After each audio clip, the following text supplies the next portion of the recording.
Welcome to Meet the Producers here at Swaner EcoCenter. I am joined by David Odell with Slow Food Park City, and tonight we are hanging out with some pretty amazing people and local businesses. We have bakers, ranchers, farmers, and other artisan producers. David, what inspired you to put this event together tonight? So the leadership team of Slow Food Park City recognizes this tremendous need in the community for people to shake the hand that feeds them, to get connected with who's growing their food and understand where it comes from and how it's produced and is it healthy and is it safe. And so we thought, let's do a community open house, bringing the community together to meet about 35 of, you said, these amazing farmers and ranchers and growers.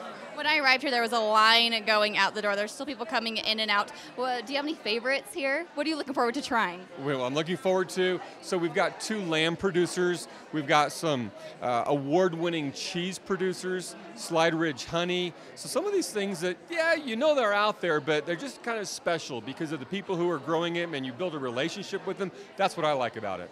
And to have all of these amazing businesses and producers all here in one spot just fulfills my dreams. This is so great. They have so many awesome samples. And speaking of, maybe we should go grab some samples. What do you say? Let's go try it out. All right, David. Tell me about your company, Debbie.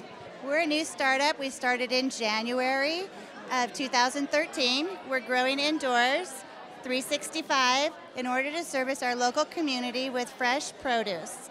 We're servicing Whole Foods with shoots as well as sprout mixtures. And then we're servicing our local restaurants. We found that they were flying stuff in from California and the East Coast. We thought, why are we not employing local people to service these restaurants with this product?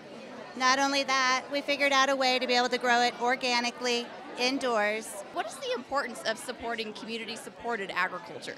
Well, community-supported agriculture is it's an idea that is about partnering a grower with the community, and people commit up front in the season, and so I know who I'm growing for, and so I grow just the right amount of just the right vegetables and fruits, and I know who I'm selling to every day, so I can pick exactly what I need, and I don't have to have a lot of refrigeration, and there's not a lot of waste or spoilage, and the community benefits because they get the freshest, most nutritious, most flavorful possible in-season produce. So I'm pretty sure you can smell this from across the room. I'm talking with Roxanne and Mitchell with Paisley Farms. How are you this evening? You're kind of busy. We're very busy. We're really loving this event. I'm so grateful they invited us to be a part of it. The turnout here is phenomenal. We love this clientele because they know their food. They know their pork. They know the products they want.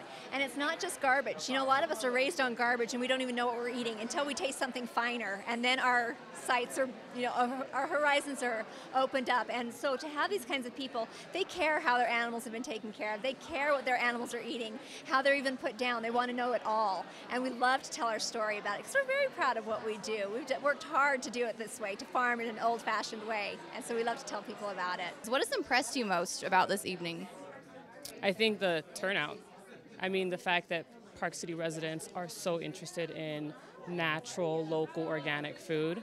I mean, you really can't find that in like major cities, which I'm from New York City, so most people around there don't even know where their food comes from. We don't sell cheese anywhere else, so we're all about local, we're all about supporting local, and you know, I just want to say take advantage of these and say, you know, that hopefully more farms will start trying to do what we do, and by recycling byproducts, save some of that waste that instead of going to the land, we can reuse it on our farms and make something out of it. So. Bread is one of my favorite things. Brent, you're here with Red Bicycle Breadworks, and what makes you guys so unique?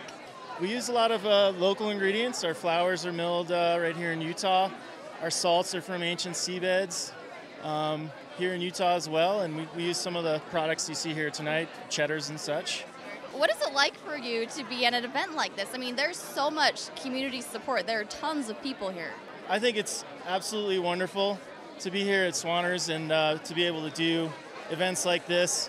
I think people are getting a lot more educated about what they're eating, and we're lucky to have as many food producers here as we do in Utah, and yeah, it's just wonderful. My wife came up with the what to do with some of this honey, and we always experiment with different foods with honey, and she came up with this caramel and worked on it for a good year, and we like it, and then it kind of just went from there. So would you say your wife is the secret to your success? Oh, definitely. Is that your on-camera answer? That And your is- off-camera? Yep, that's completely. Yeah. David, I did try out the sweet room and my jacket's feeling a little bit tighter. I don't know about you. Those are some pretty amazing samples. And like we were mentioning before, you have great crowds here. What surprised you most about this year? The biggest surprise, Chelsea, would be last year we had about 210 people, and this year we're about 550. So what we're really seeing is there's a fundamental change happening in our community, and that is people really are gaining this awareness that they want to learn more about the food they eat, the food they feed their family and their friends, and is it helpful, and do they know the people who are doing it? And so it's just a real change when you have that kind of a turnout. Amazing. You could definitely see the passion here, and in talking with all the local businesses and producers, they have that, and everyone else shares it as well. Well, any last words for our viewers? Ski fast, eat slow.